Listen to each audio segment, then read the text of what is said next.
entrevista en relación a lo que fue este cierre de Enacar, analizarlo ahora desde la perspectiva histórica, económica, de todo un poco se mezcla aquí en lo que fue este cierre de primero el yacimiento y después derechamente la empresa. Para ahondar un poco en esto me acompaña la profesora asistente del Departamento de Historia UDEC, Laura Benedetti. Profesora, muchas gracias por acompañarnos en TV1 Noticias Tarde. Gracias a ustedes por la invitación, Carlos. Bueno, yo creo que el caso de Lota y se puede ver desde diferentes aristas, pero yo me gustaría que nos enfocáramos primero en lo que significó en la pérdida de desarrollo económico para una comuna que hasta el día de hoy está sufriendo los mismos embates. Profesora, ¿cómo la analiza usted esta realidad? Bueno, la historia de Lota no se entiende sin la explotación carbonífera. Precisamente hoy día estábamos recordando con algunos estudiantes que son las primeras labores mineras las que van a ir configurando este pueblo, que tiene un sello y una función que es el mundo del carbón.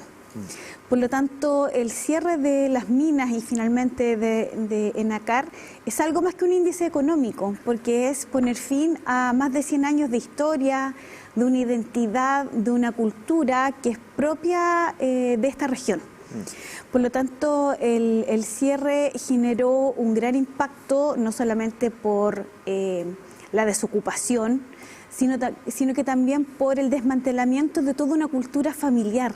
El entrevistado, ¿cierto?, hablaba de que fue inminente, hablaba de una historia, hablaba de profundos vínculos que se gestaron rememorando a Baldomero Lillo, tanto en Subterra como en Subsole. Por lo tanto, todo giraba en torno a la mina.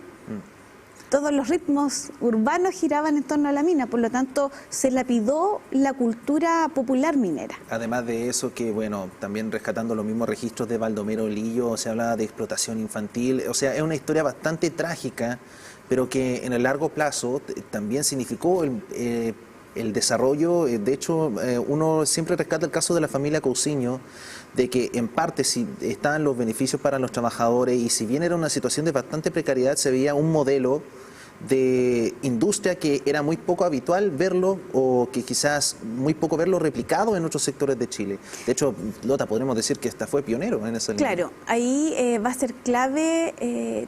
Y aquí no podemos vincular o desvincular más bien la historia de Lota del movimiento obrero. La gran huelga es la de 1920, que de alguna manera remece la administración y ellos establecen el primer departamento de bienestar a nivel latinoamericana. Con la primera generación de asistentes sociales, llega allí doña Berta y establece el modelo del paternalismo industrial como una forma de intervención de la empresa hacia el tejido social. Cómo evitamos la conflictividad entregando o regulando la entrega de viviendas, fomentando la creación de escuelas. De hecho, las escuelas de Lota no se entienden sin esta compañía. Obviamente hay una idea de domesticación también. Se genera esta comunidad empresarial. Exacto, de cómo la industria a través de prácticas paternalistas busca la contención. Si nosotros miramos la historia, claro, hay una contención, pero si hay algo característico es la reivindicación. Ahora, adelantémonos un poco a lo que fue fines de la década del 90. El expresidente Frey anuncia el cierre no de Enacar propiamente tal, del yacimiento de Lota, y por lo mismo el Pirquén Carlos Cousiño, que era que estaba presente en Enacar.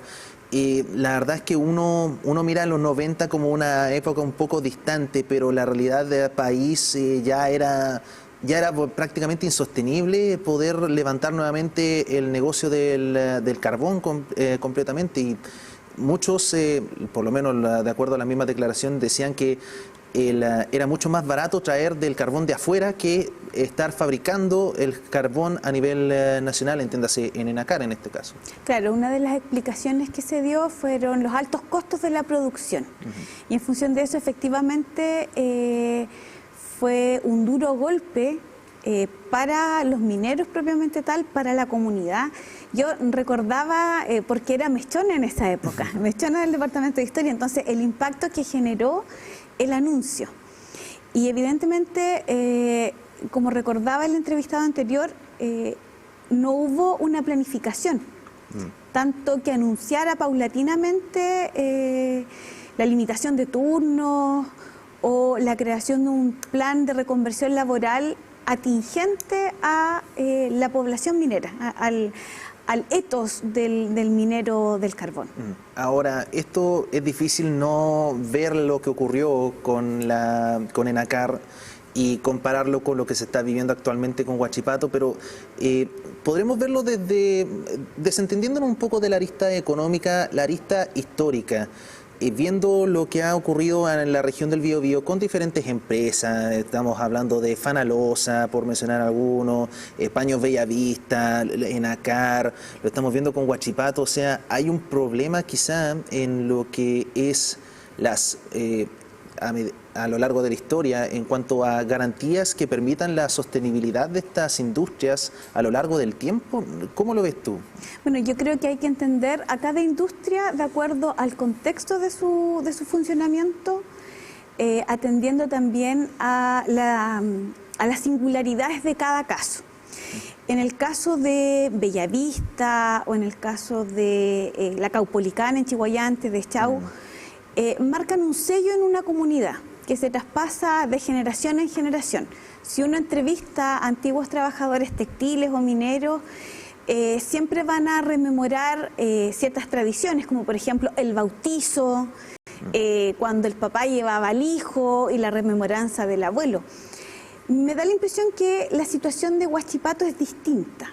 Es distinta por su emplazamiento, es distinta por el perfil y los ingresos de sus trabajadores, y también es distinta de alguna manera por la cultura asociada a la empresa misma.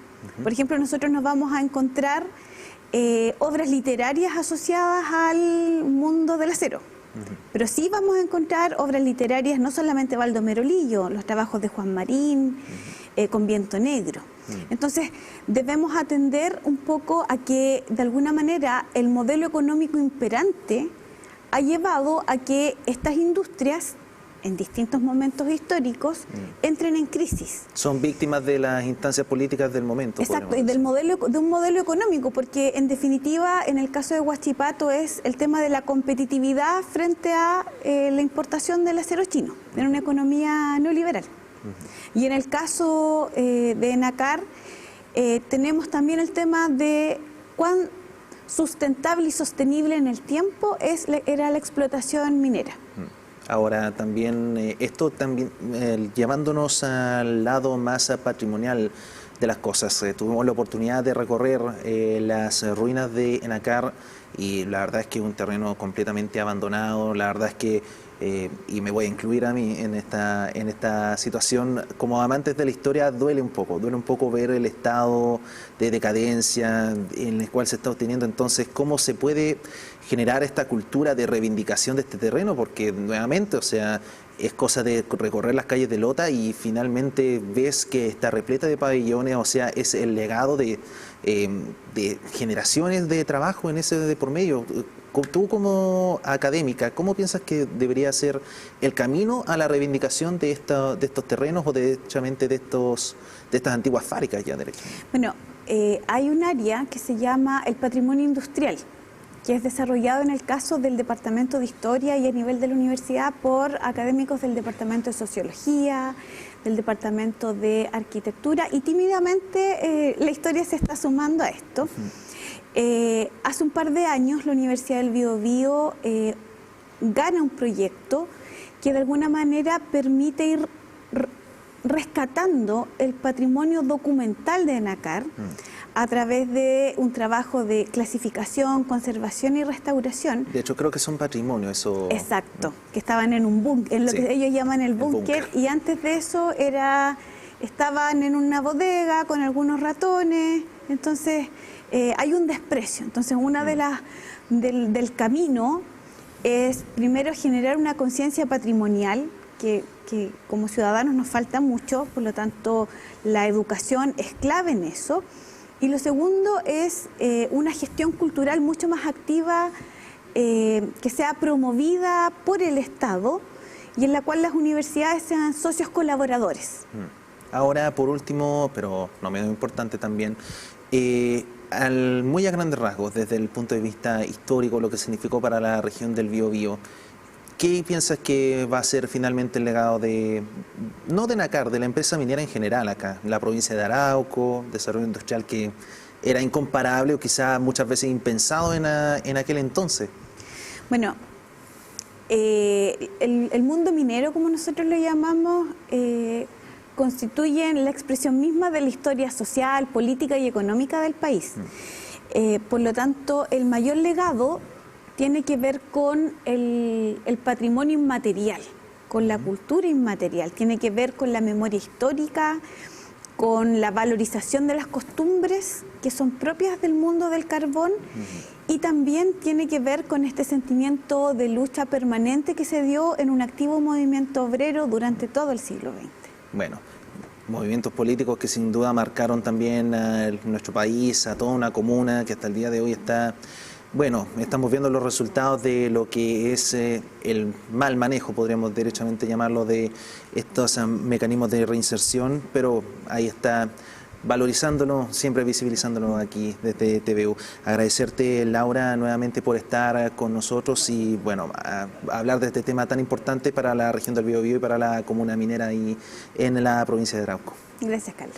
Nosotros vamos a nuestra primera pausa de nuestro noticiero de la tarde, pero no se despega la sintonía de TVU Noticias.